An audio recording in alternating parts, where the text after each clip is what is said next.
السلام علیکم۔ بہت ہی خوبصورت اور زبردست ناول کے ساتھ میں دوبارہ حاضر ہوں۔ ناول کا نام ہے میرا پہلا جنوں اور اس کی مصنفہ ہیں حنا اسد۔ بہت ہی زبردست ناول ہے، ہائیلی ریکمینڈڈ ہے۔ آپ میں سے شاید اکثر نے یہ پڑھا بھی ہو۔ بہت ہی خوبصورت اس کی کہانی ہے اور پڑھنے والا جب ایک دفعہ شروع کرتا ہے تو پھر اس کا دل نہیں کرتا کہ وہ رکے، دل کرتا ہے کہ بس بندہ پڑھتا ہی جائے۔ تو چلیے شروع کرتے ہیں آج کا ناول، لیکن اس سے پہلے میری آپ سے چھوٹی سی درخواست ہے کہ اگر آپ میرے چینل پہ نئے ہیں تو میرے چینل کو سبسکرائب کر لیں جلدی سے اور بیل آئیکن کو کلک کر لیں تاکہ اب اس ناول کی ہر نیو آنے والی ایپیسوڈ آپ کو سب سے پہلے مل سکے۔ اور اگر آپ کو ویڈیو اچھی لگے تو ویڈیو کو لائک بھی ضرور کر دیں۔ تو چلیے بنا وقت مزید بھی ضائع کیے شروع کرتے ہیں۔ سمسام زریس گردیزی شاہانہ چال چلتے ہوئے اپنی بلیک 1400 سی سی ہیوی بائک کے قریب آ رہا تھا۔ ایک ہاتھ پہ سیاہ گلو تھا جبکہ دوسرا گلو ہاتھ میں پہنا اور ایک ٹانگ گھما کر گزارتے اس نے ایک مسمرائزنگ ادا سے بائک کی سیٹ سنبھالی۔ سرخ و سفید رنگت، مغرور ستواں ناک، باریک انابی لب، ہلکی ہلکی بیئرڈ اس کی سحر انگیز شخصیت کو مزید پرکشش بنا رہی تھی۔ گرے شفاف آنکھوں میں ایک جنون کی سی کیفیت تھی۔ بھورے بالوں کو جیل لگا کر سیٹ کیا گیا تھا۔ بلیک جینز پہ بلیک شرٹ اور بلیک ہی لیدر جیکٹ کی زپ بند کرتے اس نے بلیک ہیلمٹ سے اپنے مثل حسن یوسف سے سمیٹی گئی خوبصورتی کو اس سیاہ ہیلمٹ کے پیچھے چھپا دیا۔ وہاں آئی ریس دیکھنے والی لڑکیوں کے دل ڈوب کر ابھرے۔ اس کی چھا جانے والی بے نیازی محسوس کیے، وہ سب اشتیاق بھری نظروں سے اسے دیکھ رہی تھیں۔ جب اس نے ہاتھ گھما کر بائک کو ریس دی اور ایک ٹانگ کا رخ زمین کی جانب موڑ کر بائک کو تقریباً زمین سے لگائے زبردست موو لیا، لڑکے اور لڑکیوں نے جوش میں آ کر خوب شور مچایا۔ باقی بائک رائڈرز جل کر خاکستر ہوئے اس کی ریس سے پہلے ہی اتنی واہ واہ پر۔ ساحل سمندر پر سٹینڈ اپ اور ون ویکنگ سے دیکھنے والوں کے رونگٹے کھڑے ہو جاتے ہیں، مگر یہ مہنگا شوق صرف ماہر کھلاڑیوں کو ہی زیب دیتا ہے۔ کراچی کے ساحل سمندر پر نجی طور پر ریس کا انعقاد کیا جاتا ہے جس میں 600 سے 1400 سی سی ہیوی بائکس کے مقابلے ہوتے ہیں۔ ریس کے بعض نظارے ایسے ہوتے ہیں جنہیں دیکھ کر ناظرین کے رونگٹے کھڑے ہو جاتے ہیں۔ مقابلے میں شریک فراٹے بھرتی سپر بائکس کا نظارہ کسی فلمی سین سے کم نہیں ہوتا۔ ریس میں شریک بائک رائڈرز نے کسی سے باقاعدہ تربیت حاصل نہیں کی ہوتی اور نہ ہی فلم انڈسٹری کی ہیرو۔ رکیے پلیز، اس سے پہلے کہ ریس کی شروعات ہو ہمارے کچھ سوالات کا جواب دیتے جائیں۔ وہاں موجود صحافی نے اس کے راستے میں آتے روک کر کہا، آپ بلا شبہ بہت سے مقابلے پہلے جیت چکے ہیں، سنا تھا آپ کو کافی چوٹیں آئی تھیں، تو کیا آپ کو ان چوٹوں سے کوئی فرق نہیں پڑتا؟ اس صحافی نے اپنے تئیں بڑا چن کر سوال کیا۔ میرے جسم کی 22 ہڈیاں ٹوٹ چکی ہیں اور بہت سی ہڈیوں کا درد محسوس ہوتا ہے اور آج بھی درد ہے ان انجریز کا۔ But my passion does not die, میں ہمیشہ کوشش کرتا ہوں fight back my injuries and come back even stronger and more harder. وہ ہیلمٹ کا شیشہ اوپر کرتے گمبھیر بھاری آواز میں بولا۔ سر، بائک رائڈنگ کو لے کر آپ کی سوچ؟ اس صحافی نے دوسرا سوال داغا۔ ریس شروع ہونے میں بس چند لمحات ہی باقی تھے۔ پاکستان میں ایک ٹریک کی کمی ہے، میرا ایم ہے میں وہ بنوا دوں گا جس میں موٹر سپورٹس کمیونٹی کی مدد ہو، گاڑیوں اور بائکس کی کارٹننگ اور ڈرافٹنگ اور ڈریگنگ سب ہوگی۔ ریس سٹارٹ ہوئی تو سمسام نے بنا ایک لمحہ بھی ضائع کیے اپنی بائک کو موو کیا اور سب کے ساتھ ایک سٹارٹنگ لائن پہ تھا۔ جیسے ہی ریس شروع ہونے کا اشارہ ہوا، ملک حاشر نے ہیلمٹ کا شیشہ اٹھا کر اسے آنکھ ونک کی۔ سمسام قہر بار نگاہوں سے اسے دیکھ کر اپنی نگاہوں کا رخ موڑ گیا۔ 1400 سی سی ہیوی بائکس اپنی تیز رفتاری سے آگے بڑھ رہی تھیں، کبھی سمسام کی بائک آگے تو کبھی عاشر کی۔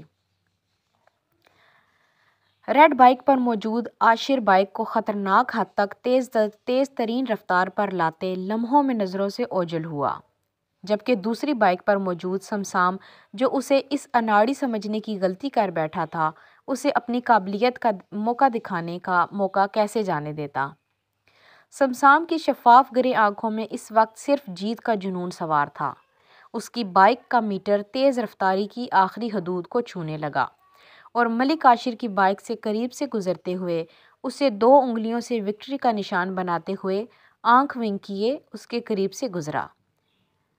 ہار ماننا ملک عاشر کے کاغذات میں بھی کہاں تھا۔ اس نے بائک کو مزید ریس دیتے ہوئے اس کا تعاقب کیا۔ سامنے ہی فائنل ڈیسٹینیشن پر نظر پڑتے سمسام بجلی کی رفتار سے وہاں پہنچا ہی تھا کہ اس کی بائک میں سے اچانک آگ بھڑک اٹھی، جس نے اسے پوری طرح اپنی لپیٹ میں لے لیا۔ پیچھے ہو جاؤ سب، بائک نے آگ پکڑ لی ہے، کسی بھی وقت بلاسٹ ہو جائے گا۔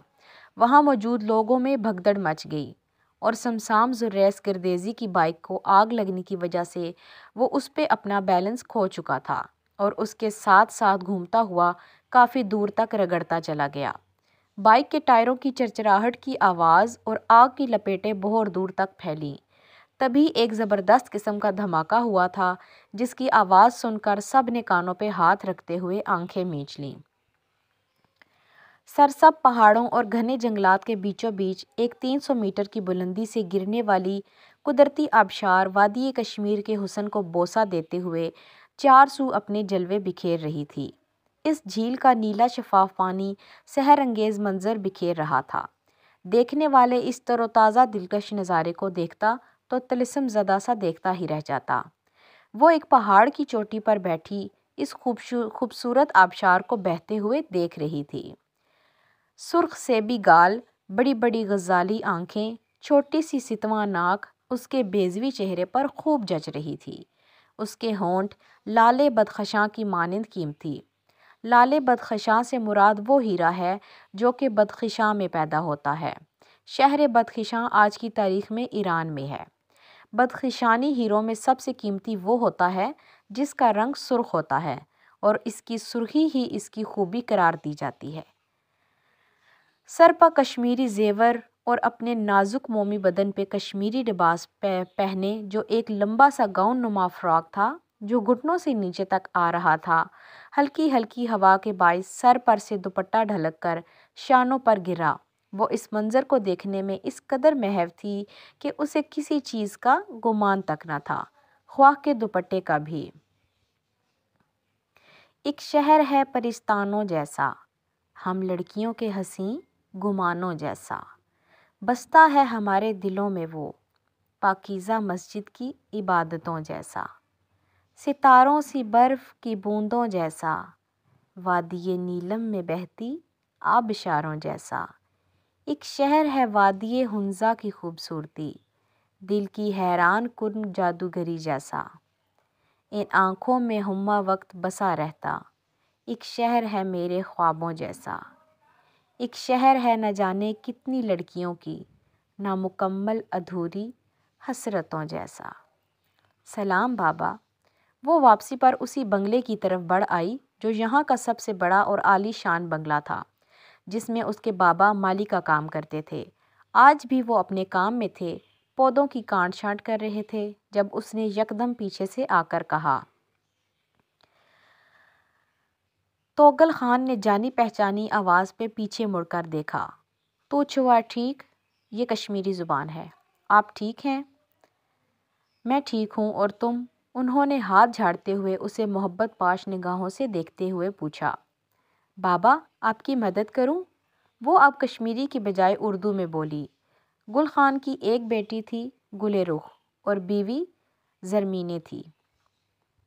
تمہاری مدد کا شکریہ۔ بابا، بڑے صاحب سے بات کی تھی میرے کالج کی؟ اسکول سے حال ہی میں میٹرک میں شاندار نمبر حاصل کیے پاس ہوئی تھی۔ اس کا خواب تھا تعلیم حاصل کرنا۔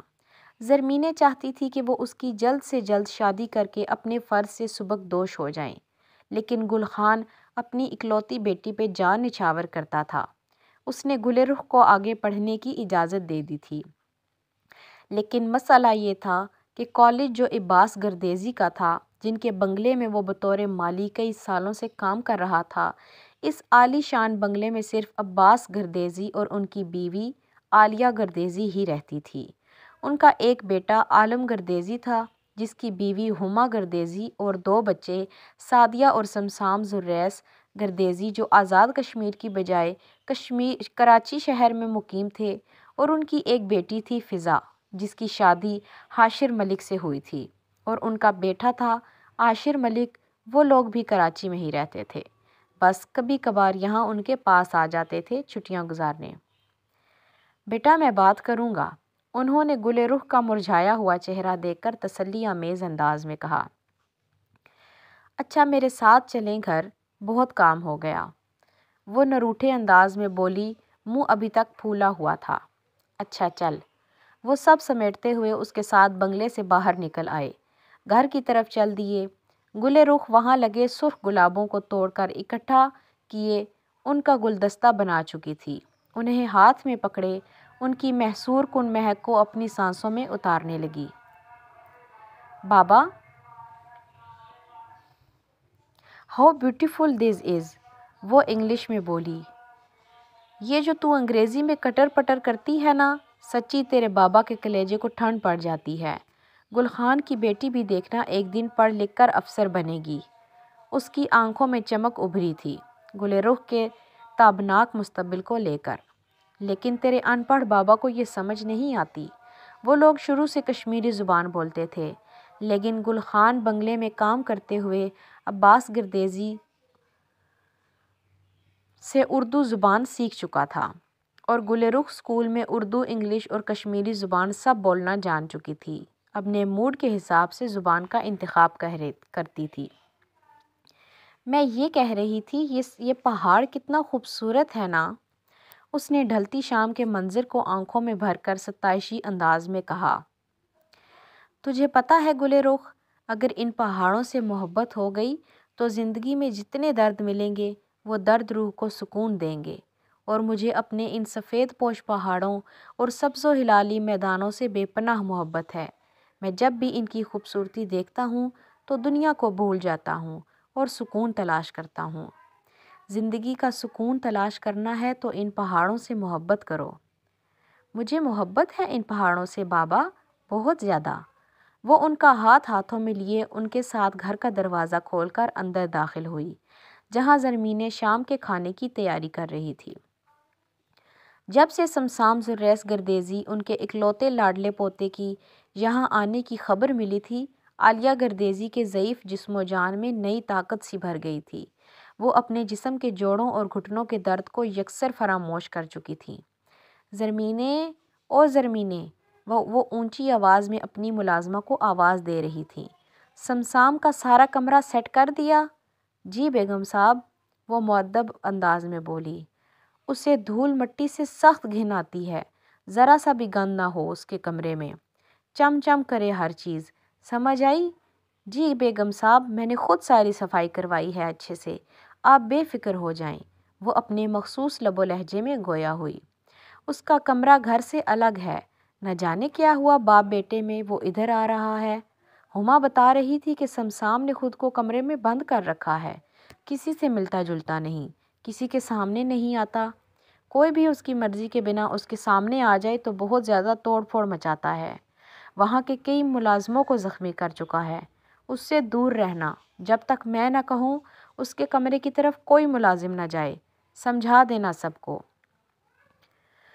انہوں نے اپنی پرانی قابل یقین ملازمہ سے تفصیلی طور پر کہا تو اس نے فوراً اس بات میں سر ہلایا۔ چل یہ کپڑے اس کمرے کی الماری میں رکھ دے، جلدی کام سمیٹ۔ جی بیگم صاحبہ۔ اچھا، انہیں ٹھیک سے الماری میں لگا دینا، اسے بے ترتیبی پسند نہیں۔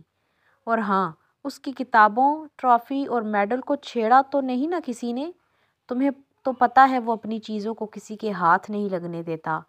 پچھلے سال کچھ دنوں کے لیے آیا تھا تو ایک کتاب کو اس کی جگہ پہ نہ دے کر کیسے ہنگامہ کھڑا کر دیا تھا اس نے۔ جی بیگم صاحبہ، اس بار آپ کو شکایت کا موقع نہیں ملے گا، سب چیزیں صحیح سلامت اپنی جگہ پر موجود ہیں۔ اچھا ٹھیک ہے، پھر چل جا میرے لیے چائے بنا کر لا، میں بھی 2 گھڑی بیٹھ کر دیکھوں۔ وہ لاؤنج کے صوفے پہ ٹیک لگا کر بیٹھ گئیں۔ ان کے لبوں سے مسکراہٹ جدا ہونے کا نام ہی نہیں لے رہی تھی۔ آخرکار ان کا اکلوتا لاڈلا پوتا جو ان کے پاس رہنے کے لیے آ رہا تھا